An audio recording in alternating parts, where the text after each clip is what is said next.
ঢাকা বগুড়া এই দুটো শহরের মাঝখানে দূরত্ব প্রায় 230 কিলোমিটার, কিন্তু এই 16 জন মানুষের কাছে সেই দূরত্বটা যেন কোনো দূরত্বই না, কারণ এদের ঘর স্থায়ী না, ঠিকানাও একটা না। আজ ঢাকা, 15 দিন পর বগুড়া, আবার বগুড়া থেকে ঢাকায়। 6 মাস ধরে এভাবেই চলছে 16 জনের এক অদ্ভুত সংসার। বগুড়ার থেকে মহাজন আছে কিনা পাঠায়, আমরা এখানে বেচে আবার এখান থেকে টাকা আবার ব্যাংকে লাগাই, আবার ওখান থেকে ফির মাল কিনে আবার গাড়ি করে পাঠা দেয়। আমরা 8 জনই এখানে থাকি, 8 জনই বেচা কিনা করি। আবার ওটা 8 জন আছে, ওরা আবার কিনে আবার ওরা গাড়ি লোড দিয়ে ছাড়া দেয়। মোট 16 জন লোক। এই 16 জনের মধ্যে 8 জন থাকেন ঢাকায় আর বাকি 8 জন বগুড়ায়, কিন্তু এটা স্থায়ী ভাগ নয়। প্রতি 15 দিন পর পর পালাবদল হয়। ঢাকার 8 জন চলে যান বগুড়ায় আর বগুড়ার 8 জন এসে ওঠেন ঢাকায়। এভাবেই একটা সংসার হয়ে যায় 2 শহরে।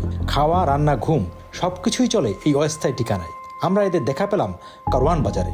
দিনভর পরিশ্রম, তারপর একসাথে রান্না, ঠিক যেন গ্রাম থেকে উঠে আসা কোনো যৌথ পরিবার। এই রান্নার একটা মজার ও অদ্ভুত নিয়ম আছে। প্রতিবেলায় প্রতিটি তরকারিতে আলু থাকবেই। মাছ হোক, মাংস হোক, সবজি হোক, আলু বাদ দেওয়া যাবে না। ঢাকা আর বগুড়ার দূরত্ব এদের কাছে আর মানচিত্রের হিসাব নয়। 6 মাসে এতবার 2 শহরের ঘর সংসার হয়েছে যে এই যাতায়াতটাই এখন তাদের স্বাভাবিক জীবন। 16 জন মানুষ, 2 শহর, একই সংসার, আর প্রতিদিনের তরকারিতে 1 টুকরো আলু। কেউ 1 মাস থাকে, কেউ 1 সপ্তাহ থাকে, 15 দিনও থাকে, কেউ 1.5 মাসও থাকে। প্রত্যেকদিন রাত্রে 10টা, 11টা, 12টা গাড়ির চলা। দিনে শুয়ে দেখি সারা রাত পরিশ্রম করে বেচা কিনা করে দিনে ঘুমাই। আমাকে কামি রাত্রে, আর রাত 10টায় সকাল 10টা পর্যন্ত বেচা কিনা করি। সবাই বগুড়া, 8 জনই বগুড়া, একই এলাকার বাড়ি, পাশাপাশি একই জায়গা। আমরা 1 সপ্তাহ, 15 দিন, 1 মাস থাকার পরে আমরা চলে গেলে ওরা ফিরে 8 জন ফির চলে আসে। ওই 8 জন দেশে আছে বগুড়াতে, ওখানে মাল করতেছে, গৃহস্থতে কেনাকাটা করে সংগ্রহ করে গাড়ি লোড দিচ্ছে। আজকে আমরা পাক করলাম গরুর মাংস, দেশি আলু দিয়ে পাক করে খাওয়ালাম। আমাকে প্রত্যেক দিন আলু থাকবে, মানে নতুন আলু আমরা নিজেই আনি, আমরা মোকাম থেকে নিজেই আমরা সব আলুই তরকারিতে আলু থাকবেই। আলু কোনোদিন আমরা আবার মাংস ভুনা করেও খাই আলুর লগে। প্রত্যেক দিন দুপুরে একসঙ্গে করে আমরা পাক করি। একসঙ্গে সবাই টেকা তুলে হোটেলে খাওয়া তৃপ্তি হয় না।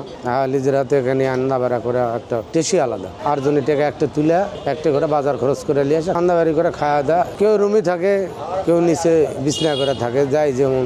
এরকম সংগ্রহ করে মনে করে যে আলু কিনে 8 বাজার কিনে বস্তা করে করিয়ে নেবার দিয়ে ভরিয়ে গাড়ি তোড়ায় দেন। এবারে আসছে আবার ফিরে এখানে গাড়িতে আসছে, আবার নেবার নামায় এখানে দেয়। দিলে আমরা এই জায়গায় বিক্রি করি, করার পরে আড়তদারি পাই। আড়তদারি নাই, নেবার বিল নাই। আমরা থাকি 1 মাস, 1.5 মাস বা 15 দিন, যার যেমন সমর্থ। উনি চলে যায় আগে, সমস্যা নাই, 1.5 মাস পর্যন্ত থাকে, 1 মাস পর্যন্ত থাকে। আর সমস্যা হইতে পারে চলে যায়। আমরা গেলে আবার ফিরে কেনাকাটা করি আবার পাঠিয়ে দেই। আমরা গেলে ওই 8 জন আসবে, বছরে অর্ধেক দিনই অর্ধেক দিন দেশে বগুড়া। ওই কেনাকাটা করা হবে হাট বাজারে, ওখানে এখানে 8 জন বেচবে।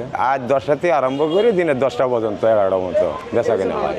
এই যে ঘুমাই আছে, এই যে বিছনা আছে, খাওয়া দাওয়ার পর সবাই ঘুমাই, একসাথে থাকি, ব্যবসা করি একসাথে, সবই একই এলাকার, সেই জন্য ভালো লাগে। এখানে রান্না করে খাই, রান্না একটা আলাদা একটা মজা আছে। নিজে পাক করলে ওরা নিজের আলাদা খাইতে একটা ভালো। হোটেলে খেলে তেল হাবি দাবি বেশি হয়, কেউ খাইতে পারে, কেউ পারে না, সেখানে এখানে খাওয়া হয়।